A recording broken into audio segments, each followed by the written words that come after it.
Gallant is aroused. Goofus is horny. By Dave Doty. Gallant wakes up embarrassed by the stain on the front of his pajama bottoms. Goofus wakes up naked and jerks off. Gallant carefully assembles a crisply starched outfit to convey gentility and breeding. Goofus throws on his jeans with the hole in the crotch. Gallant eats a well-balanced breakfast to get the day off to a good start.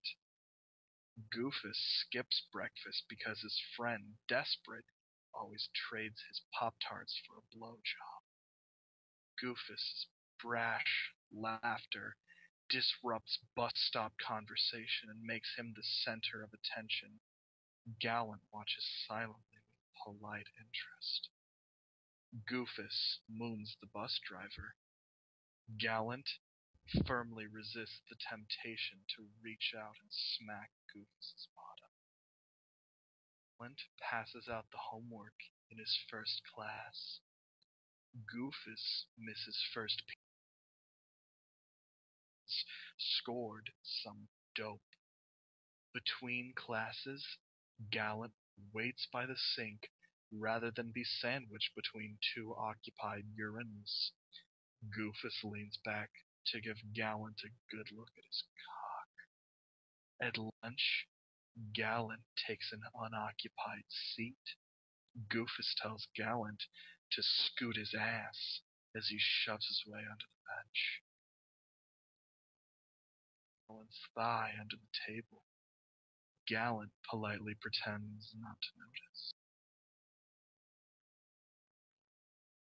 Under the table.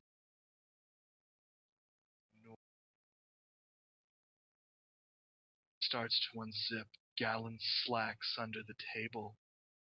Gallant shoots milk out of his nose. Goofus laughs and points. Gallant apologizes for his rudeness. Gallant reaches down to push Goofus's hand away. Goofus rudely grabs Gallant's arm at the wrist. Gallant resists, realizing that homosexual activity is inappropriate in the school lunchroom. Goofus guides Gallant's hand to the hole in his jeans. Goofus doesn't wear underwear. Gallant realizes that Goofus doesn't wear underwear. When the bell rings, Gallant jumps to his feet and rushes from the room, knocking over 3 people. Goofus calmly gathers his things and walks smoothly out.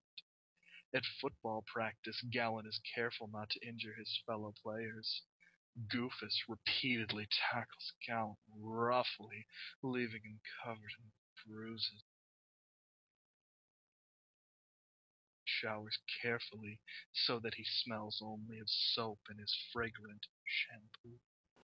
Goofus, despite Gallant's having observed him wash particular body parts unusually thoroughly in the shower, continues to exude an intoxicating blend of sweat and testosterone.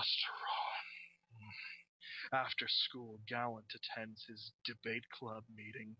Goofus goes to the principal's office for his private counseling session.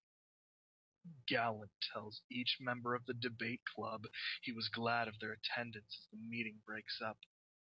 Goofus is still in the principal's office and hangs back to make certain everyone leaves okay. Goofus is still in the principal's office.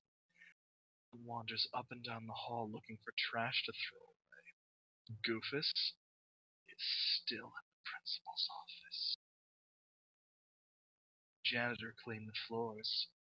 Goofus is still in the principal's office.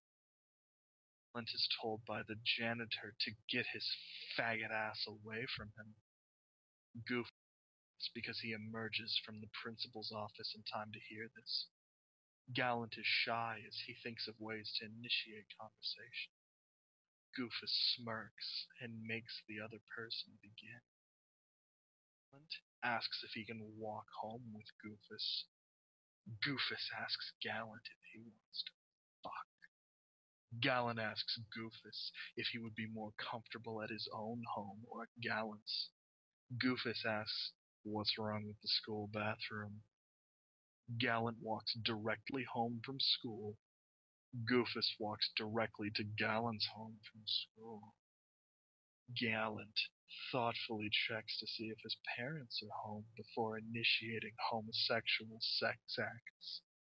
Goofus jumps Gallant in the living room. Gallant realizes how hard his parents worked to provide his clothing. Goofus rips off Gallant's shirt, popping off the buttons. Gallant understands the importance of an undershirt in projecting the proper image. Goofus hates undershirts because they make it more difficult to get at Gallant's nipples. Gallant wonders whether Goofus is also a virgin. Goofus suspects he's landed a cherry. Goofus grinds his hard cock against Gallant's. Gallant is shocked at the delicious sensation of another boy's hardness sliding along his own, even through layers of clothing. Gallant is startled by a noise and wants to move to his bedroom. Goofus is willing to do whatever it takes to get the action moving again. Gallant finds comfort in his familiar room when faced with unusual new situations. Goofus hardly notices his surroundings. Gallant tumbles back onto his bed as rough lips press against his own, forcing them open. Goofus shoves Gallant back onto the bed and roughly forces his tongue into the other boy's mouth. Gallant is surprised as Goofus softens and coaxes Gallant's tongue into his mouth. Goofus bites Gallant's tongue. Gallant fumbles for a conversational gambit when Goofus breaks the kiss. Goofus fumbles with Gallant's belt. Gallant is embarrassed when his erect member is exposed to another boy for the first time. Goofus is shocked at Gallant's unexpected endowment. Gallant chokes back a cry as Goofus's lips engulf his boyhood.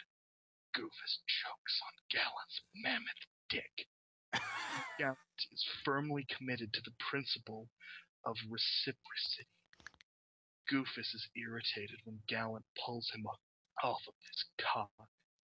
Goofus springs free the moment Gallant gets his zipper down. Gallant is mesmerized at the sight of Goofus's member. Gallant is circumcised. Goofus is not. Gallant trembles at the feel of Goofus's tender skin against his fingertips. Goofus trembles at a gentleness he had not experienced before. Gallant fearfully lowers his head towards Goofus's sex. Goofus watches Gallant coyly draw out the motion of his head. Gallant tries to avoid unexpected shocks. Goofus likes to grab guys' ears when they go down on him. Gallant chokes and sputters around Goofus's thick manhood. Goofus enjoys getting head. Gallant thoughtfully covers his teeth with his lips while giving oral sex. Goofus grunts at Gallant to use his damn teeth, bitch. Gallant is relieved when he is finally able to come up for air. Goofus is frustrated when Gallant pulls away from his dick. Gallant stands up in order to fully remove his clothing. Goofus is experienced at shedding his clothing while lying down. Gallant stands awkwardly, uncertain what to do. Goofus sits up, pulling Gallant toward him by his hips. Goofus pulls off of Gallant's cock and jerks it with his hand. Gallant luxuriates in the slippery feel of skin against skin. Gallant wants for cues from his companion to see what he wants to do next. Goofus falls back on the bed, pulling up his legs and wiggling his ass at Gallant. Gallant hesitates, uncertain that Goofus wants what Gallant thinks he wants. Goofus knows what he wants and is determined to get it from Gallant. Gallant is surprised that Goofus doesn't have a condom. Goofus is surprised that Gallant has a condom. Gallant fumbles as he clumsily attempts to place the condom on his member. Goofus easily slips the condom onto Gallant. Goofus leans back, pulling Gallant's hips against his own ass. Gallant groans at the feel of his boyhood slipping against Goofus's anus and perineum. Gallant politely asks Goofus if he is sure before pressing inwards. Goofus is tired of hearing Gallant talk.